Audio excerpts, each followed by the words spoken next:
Hello everyone. My apologies for not able to post yesterday.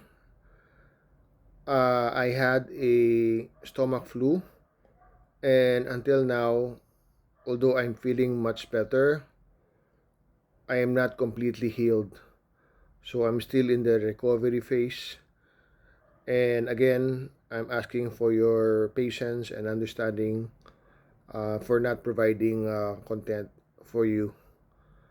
But anyway, aside from that, I still like to make a few information and updates about what are we going to do next week.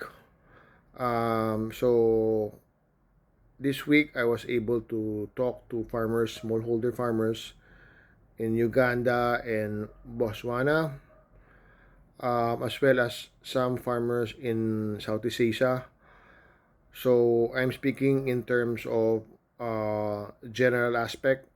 So we are focusing on climate smart agriculture, and we aim to find what is the problem, the main problem, and what are the possible solutions for it.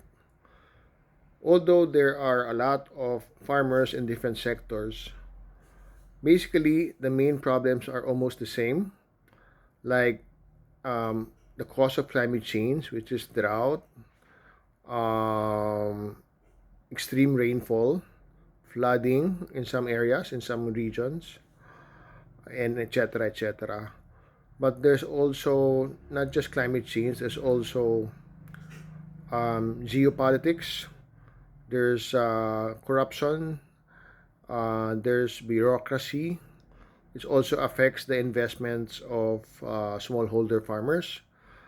What I'm trying to say is some funds doesn't reach the farmers because of lack of faith in their country.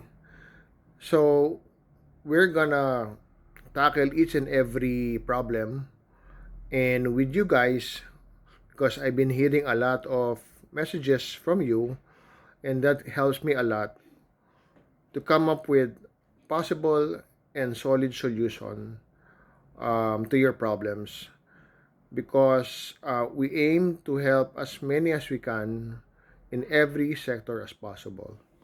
So again, my apologies for being sick. I'll get back to you tomorrow once I get better.